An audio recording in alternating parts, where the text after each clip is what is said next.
হরে কৃষ্ণ, রাধে রাধে। সকল কৃষ্ণ অনুরাগী ভক্তবৃন্দের চরণে আমার শত সহস্র কোটি দণ্ডবত প্রণাম। আশা করছি সকলে ভালো আছেন। আমিও গোবিন্দের কৃপায় ভালোই আছি। তো বন্ধুরা, এই চলছে দামোদর মাস। এই মাসের নাম কার্তিক মাস বা দামোদর মাস, বা এই ব্রতের নাম কার্তিকা ব্রত বা ঊর্জা ব্রত। শ্রীমতী রাধারানী, যার মায়ের নাম কীর্তিদা, কীর্তিদার যিনি কন্যা, তাকে সংস্কৃত ভাষায় বলা হয় কার্তিকা। তাই রাধারানীর আর এক নাম হচ্ছে কার্তিকা, যিনি এই মাসের অধিষ্ঠাত্রী দেবী। তাই এই মাসের নাম হয়েছে কার্তিকা। শ্রীমতী রাধারানীর মহাদেবের মত অনুযায়ী, যিনি হলেন চিন্ময় জগতের মাতা, সকলের মাতা, মহাদেব পদ্মপুরাণে পার্বতীকে বলেছেন, শ্রীকৃষ্ণ জগতং তাত জগন্মাতা চ রাধিকা। তো শ্রীমতী রাধারানী হচ্ছে লোকের মাতা, তিনি হচ্ছেন জগৎ মাতা। মানে আমরা যদি শ্রীমতী রাধারানী আমাদের মাতা, সন্তানরা যদি একটু কিছু করে তাহলে কিন্তু মায়েরা খুব খুশি হয়ে যায়, অনেক বেশি বেশি ভালোবেসে ফেলে, ভরিয়ে দেয় সন্তানকে। সন্তান যদি মায়ের জন্য এতটুকু করে তাহলে মারা গর্বে আহ্লাদিত হয়ে বুক ফুলে যায় যে আমার সন্তান করেছে। তেমনি আমরা যদি এই রাধারানীর মাসে একটু কিছু করি তাহলে আমাদের মাতা রাধারানী কত খুশি হবে।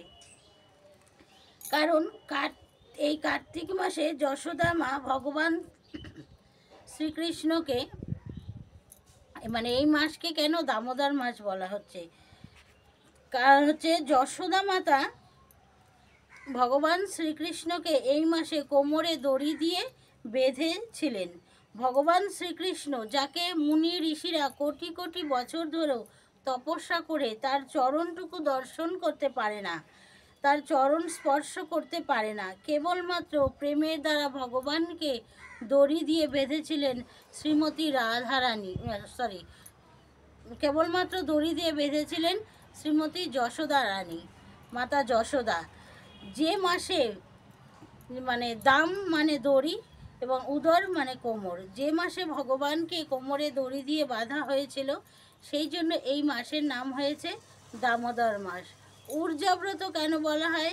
শ্রীমতী রাধারানীর আর এক নাম ঊর্জেশ্বরী, তার মাস, তাই এই ব্রতের নাম হয়েছে ঊর্জাব্রত। এই ব্রত শুরু হয়ে গেছে প্রায় 15 দিন হয়ে গেল, তো আমার ভিডিওটা দিতে দেরি হয়ে গেল। তো যাই হোক, এই মাসের একটা দিনের মাহাত্ম্যও অনেক। তো বন্ধুরা, আপনারা যে কটা দিন বাকি আছে এই মাসের একটা দিনও একটা ক্ষণও নষ্ট করবেন না। কারণ দামোদর মাসে ভগবান শ্রীকৃষ্ণ প্রচুর ডিসকাউন্ট দিয়েছেন, মানে যা করা যাবে তার 10,000 গুণ বেশি ফল পাওয়া যাবে। ভগবান 3টি মাসে ডিসকাউন্ট দিয়েছেন, সেটা হলো বৈশাখ মাস, মাঘ মাস আর কার্তিক মাস। তার মধ্যে কার্তিক মাস হচ্ছে সর্বশ্রেষ্ঠ, কারণ এটা কিন্তু বৈষ্ণবদের মুখের কথা না, এটা হচ্ছে শাস্ত্রে লেখা। কার্তিক মাস বা দামোদর মাসের সমান আর মাস হয় না। যেমন সত্যযুগের মতো যুগ হয় না, বেদের সমান শাস্ত্র হয় না, তেমনি গঙ্গা স্নানের সমান স্নান হয় না। মানে যেমন কোথাও স্নানের তুলনা নাই, গঙ্গা স্নানের মাহাত্ম্য অনেক। তো বন্ধুরা, এই নিয়ম সেবা বা দামোদর মাস তো শুরু হয়ে গেছে। এটা কেউ বিজয়া দশমীর দিন থেকে, পরে যে একাদশী আছে সেদিন থেকে পালন করে, আবার কেউ যে লক্ষ্মী পূর্ণিমা, কোজাগরী লক্ষ্মী পূর্ণিমা থেকে রাস পূর্ণিমা অবধি করে, কেউ একাদশীর দিন থেকে উত্থান একাদশী পর্যন্ত করে। তো এই এক মাস, তো যার যেদিন খুশি, যার যেমন সুবিধা সে তেমনভাবেই পালন করবে। তবে এই মাসের একটা দিনও নষ্ট করবেন না বন্ধুরা। আমরা এই মাসে এই ব্রতটা আমরা একাদশী থেকে শুরু করেছি। আপনারা দয়া করে এই মাহাত্ম্যটা মন দিয়ে শ্রবণ করুন। যে এই মাহাত্ম্য শ্রবণ করার পর যারা এখনও নিয়ম সেবা ব্রত শুরু করেননি, তারাও নিয়ম সেবা ব্রত শুরু করে দেবেন। এই মাসের মাহাত্ম্য এত, তো আমরা মন দিয়ে শ্রবণ করলেন, শুনলে আপনাদেরই লাভ। শ্রীল সনাতন গোস্বামী পাদ যিনি বৃন্দাবনের সবচেয়ে বড় গোসাই, তিনি বলেছেন যদি 11 মাস কেউ কিছু নাও করে, যদি সারা বছরের 11 মাস কেউ কিছু নাও করে, তাও তিনি এই একটা মাস যদি পালন করে, তাও সে ভক্তিপথে অনেকটাই অগ্রসর হতে পারবে। ভগবান বদ্ধ জীবদের কৃপা করার জন্য এই কার্তিক মাসে প্রচুর ডিসকাউন্ট দিয়েছেন, মানে চৈত্র মাসের সেলের মতন প্রচুর ডিসকাউন্ট দিয়েছে। দামোদর মাসে হচ্ছে ভগবান শ্রীকৃষ্ণ কৃষ্ণকে মা যশোদা যখন দাম বন্ধন লীলা করেছিল, তখন তিনি কি করেছিলেন, মাতা যশোমতী এই মাসে ভগবান শ্রীকৃষ্ণকে যখন দড়ি দিয়ে বন্ধন করেছিলেন কোমরে, বন্ধন করার পরে তিনি বিভিন্ন লীলা করেছিলেন। তার মধ্যে বিভিন্ন লীলা করতে করতে যমলা অর্জুন বৃক্ষ, নল ও কুবের মুনিকে, এই দুই ভাই যম ও কুবের, এরা হচ্ছে কুবেরের পুত্র, অর্জুন তো মা যশোমতী যখন তাকে বাঁধলেন, তখন সেই উদুখলের সঙ্গে বাঁধার পরে মা ভগবান শ্রীকৃষ্ণ বিভিন্ন লীলা করতে করতে বাইরে বেরিয়ে এলেন বাড়ির থেকে। ভগবানের বাড়ির সামনে যমল আর অর্জুন নামে দুটো বৃক্ষ ছিল, তারা ছিল স্বর্গের কুবেরের যে পুত্র, কুবেরের পুত্র।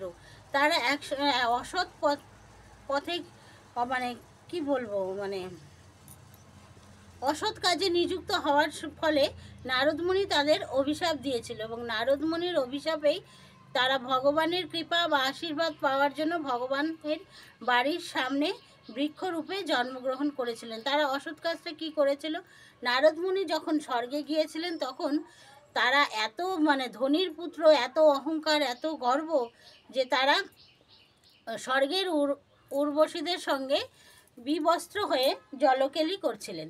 তো নারদমুনিকে দেখার পরে তা উর্বশীরা গায়ে বস্ত্র নিলেন, কিন্তু এই কুবেরের দুই পুত্র নল এবং মণিগ্রীব, এরা এতই নেশায় উন্মত্ত যে নারদমুনি এসছে তাকে যে যথাযোগ্য সম্মান প্রদান করা বা কিছু, তাদের নেশাগ্রস্ত হয়ে তাদের মাথায় আর কিছুই ছিল না। সেই অবস্থায় নারদমুনি ওদেরকে দেখে অভিশাপ দিয়েছিলেন যে তোমরা মর্তে চলে যাও। তো মর্তে গিয়ে ভগবানের আশীর্বাদের জন্য তোমরা ভগবানের মানে তখন বলছে তাহলে আমাদের উদ্ধারের রাস্তা কী হবে, তখন বললো তুমি ভগবানের বাড়ির সামনে গিয়ে বৃক্ষরূপে জন্মগ্রহণ করো। তোমরা যেহেতু বিবস্ত্র হয়ে জলকেলি করছিলা, এই জন্য কখনো বিবস্ত্র হয়ে স্নান করা উচিত নয়, তাহলে তাকে বৃক্ষজনিতে জন্মগ্রহণ করতে হবে। তো ভগবানের বাড়ির সামনে যখন তারা জন্ম নিল অভিশাপ মুক্ত হওয়ার জন্য, তো ভগবান উদুখলের সঙ্গে বাঁধা অবস্থায় লীলা করতে করতে সেই অবস্থায় এলেন, এবং দুটো বৃক্ষের মাঝে যখন ভগবানের উদুখলটা আটকে গেল, সেই উদুখলের ধাক্কায় গাছ দুটো উপড়ে পড়ে গেল, এমন ভীষণ জোরে আওয়াজ হলো, এবং এইভাবে সে নলকুবের এবং মণিগ্রীবকে উদ্ধার করলেন। তো গাছ দুটো পড়ে যাওয়ার সাথে সাথে সুন্দর মূর্তি ধরে হাত জোড় করে ভগবানের সামনে নলকুবের এবং মণিগ্রীব দাঁড়ালো, এবং সেই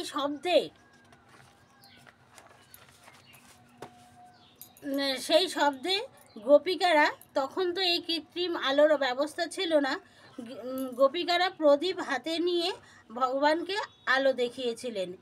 তো সেই প্রদীপের আলো দেখানোর পর ভগবান গোপীদের ওপর কৃপা দৃষ্টি প্রদান করেছিলেন।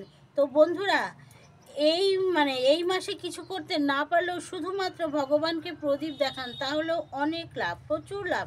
এই মাসটা পালন করা খুব কঠিন না। শ্রীমতী রাধারানী এই মাস পালন করেছিলেন, সেই জন্য যে এই মাস পালন করবে শ্রীমতী তার উপরে কৃপা বর্ষণ করবেন। শ্রীমতী রাধারানীর কৃপা পেতে হলে অবশ্যই এই মাসটা পালন করা উচিত। এই মাস পালন করলে শ্রীমতী রাধারানী অতি প্রসন্ন হবেন। তো রাধারানীর কৃপা, এই জগতে যদি কেউ রাধারানীর কৃপা পায়, তাহলে তার আর কোনো কিছুর প্রয়োজন পড়বে না। শ্রীমতী রাধারানী যার চরণ বন্দনা করে ভগবান শ্রীকৃষ্ণ, তাহলে তার কৃপা পেলে তার আর কিসের প্রয়োজন, আর কিছুর প্রয়োজন নেই। তো বন্ধুরা, আসুন আমরা এই মাসটা পালন করি। যে দুটো দিন বাকি আছে, সে দুটো দিনও আমরা হেলায় নষ্ট না করে এই দিনগুলো পালন করি। তো যেখানে এত সহজ রাধারানীর কৃপা পাওয়া, তাহলে আমরা কেন সেই কৃপাটা লাভ করব না বলুন? রাধারানীর কৃপা পেলে ভগবান খুশি হবে, রাধারানী খুশি হবে। এই একটা মাস একটু কষ্ট করুন, না পারলেও 3-5 দিন অন্তত পালন করুন, 7 দিন পালন করুন। যে সারা মাস আমি পারবো না, 7টা দিন আমি পালন করব, তো 7টা দিন পালন করুন। এছাড়া এতে লাভ বই কি ক্ষতি হবে না। আমরা তো সারা বছর হাবি জাবি অনেক কিছু খাচ্ছি, এই 7টা দিন 15টা দিন বা 1 মাস না খেলে কি হবে? কিছুই হবে না। তো প্রদীপ দেখানো, ভগবানকে প্রদীপ দেখালে ভগবান এত খুশি হবে যে যার মানে কল্পনা নেই। তো প্রদীপ দেখানোর উপযুক্ত সময় হচ্ছে সন্ধ্যাবেলা। না পারলে কেউ সকালে দেখাবেন, যারা কাজে অফিসে বাইরে কোথাও যান তারা সকালবেলা দেখিয়ে নেবেন। না তাতেও যদি অসুবিধা থাকে যে সকালে কাজকর্ম তাড়াহুড়ো পারছি না, তাহলে আপনারা রাত্রেবেলা যখন পারবেন ঠিক তখনই প্রদীপটা দেখাবেন। সন্ধ্যার পর থেকে 8টা 9টা 10টার মধ্যে যখন পারবেন ভগবানকে প্রদীপটা দেখাবেন। আর আপনি যদি এই মাস পালন না করেন, আপনার কোথাও মানে কোথাও বলে 7 জন্ম, আবার কোথাও বলে 10 জন্মের সমস্ত পুণ্য নষ্ট হয়ে যাবে। আবার এই ব্রত আপনি যা করবেন, এই ব্রত করে আপনি যা করবেন তার 10,000 গুণ ফল বেশি লাভ করতে পারবেন। সাবধান, খারাপ কাজ যেন কখনো করবেন না, খারাপ কাজ করলেও কিন্তু তার 10 গুণ ফল লাভ দেবে। এই মাসে ভগবান শ্রীকৃষ্ণ অনেক লীলা করেছিলেন। এই মাসে আমলকি বৃক্ষের জন্ম হয়েছিল। পৃথিবীর মধ্যে প্রথম গাছ হচ্ছে আমলকি বৃক্ষ। তো শুক্লা চতুর্দশীতে আমলকি বৃক্ষের জন্ম হয়েছিল। এই দিন আমলকি বৃক্ষ পরিক্রমা করা, আমলকি খাওয়া, আমলকি দান করা, এই গাছের নিচে বসে জপ করা খুবই ভালো। এই কার্তিক মাস বা দামোদর মাস পালন করলে যমরাজ তার কাছে কোনো দিনও আসবে না, যমরাজের ক্ষমতা নেই তার কাছে আসবে। আপনি যদি নাও পারেন শুধুমাত্র নিরামিষ খান, এই মাসটা যদি যথাভাবে পালন করতে না পারলেও শুধুমাত্র নিরামিষ খান। এই মাসে কোন কোন সবজি খাবেন না? মাসকালাই ডাল খাবেন না, পটল, বেগুন, শিম, বটবটি, লাউ, সর্ষে, এই সমস্ত সবজিগুলো খাবেন না। দামোদর অষ্টকম গান করুন, প্রদীপ দিন। না পারলে হরে কৃষ্ণ মানে দামোদর অষ্টকম করতে করতে যদি আপনি প্রদীপ দিতে না পারেন তাহলে হরে কৃষ্ণ মহামন্ত্র বলুন আর ভগবানকে প্রদীপ দেখান। কেউ যদি এই মাস পালন করে তাকে অবশ্যই কোনো রকম বাধা দেবেন না। আপনি পালন করতে না পারলেও কেউ করছে তার কাছে বাধার সৃষ্টি করবেন না। এই মাসে এই মাসে 5টি কাজ অবশ্যই করতে হবে। ব্রহ্ম প্রাত স্নানং, তুলসী সেবনম, দীপদানং, উজ্জাপনম, হরিজাগরণ। এই 5টি কাজ অবশ্যই করতে হবে। তো এই মাসে গোমাতার সেবা করুন। বাড়িতে যদি গোমাতা না থাকে তাহলে যার বাড়িতে গোমাতা আছে তাকে কিছু অর্থ দিন, তাহলে সেই অর্থের বিনিময়ে সে যেন গোমাতার সেবা করতে পারে।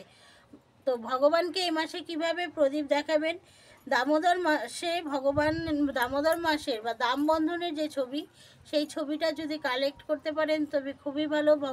মা যশোদা যে ভগবানকে দড়ি দিয়ে কোমরে বাঁধছে সেই রকম একটা ছবি যদি জোগাড় করতে পারেন তাহলে খুব ভালো। না পারলেও ভগবানের যে কোনো রূপ, ভগবান শ্রীকৃষ্ণ, জগন্নাথ, তারপরে হচ্ছে মহাপ্রভু, যে কোনো রূপের ছবিতে আপনারা ক্লকওয়াইজ প্রদীপ দেখাতে পারেন।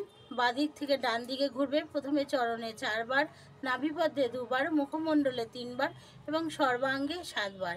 এইভাবে আপনারা ভগবানকে প্রদীপ দেখান আর হরে কৃষ্ণ মহামন্ত্র জপ করুন। আর আপনারা আরেকভাবে প্রদীপ দেখাতে পারেন, যদি পেতলের প্রদীপ দিয়ে দেখান তাহলে প্রতিদিন মেজে ধুয়ে নিতে হবে, না হলেও মাটির প্রদীপ দেখাবেন। তারপরেও না, যদি পারেন তুলসী কাষ্ঠে তুলো পেঁচিয়ে ঘিয়ে চুবিয়ে বা সানফ্লাওয়ার তেলের প্রদীপ দেখাতে পারেন বা তিল তেলের প্রদীপ দেখাতে পারেন। আর তুলসী কাষ্ঠে প্রদীপ দেখালে আরও বেশি লাভ, কারণ ভগবান শ্রীকৃষ্ণ তুলসী অতি প্রিয়। তা তুলসী কাষ্ঠের প্রদীপ দেখালে ভগবান আরও বেশি খুশি হবে। তবে বন্ধুরা, অনেকে বলে তুলসী গাছ আগুনে পুড়িয়ে যাবে, তাতে অপরাধ হবে কি না? না, যেটা ভগবানের জন্য ব্যবহার হচ্ছে তাতে অপরাধ হবে না। তো তো বন্ধুরা, এইভাবে আপনারা নিয়ম সেবা বা দামোদর ব্রত পালন করুন। যে কটা দিন বাকি আছে সেই কটা দিন পালন করুন। সবাই ভালো থাকুন, সুস্থ থাকুন। আজকের মতো এ পর্যন্তই। ভুল ত্রুটি মার্জনা করবেন। সবাই বড়দের চরণে প্রণাম, ছোটদের ভালোবাসা জানিয়ে আজকের মতো ভিডিওটি এখানেই শুরু করছি। সম্পূর্ণ ভিডিওটি দেখার জন্য ধন্যবাদ। হরে কৃষ্ণা, রাধে রাধে।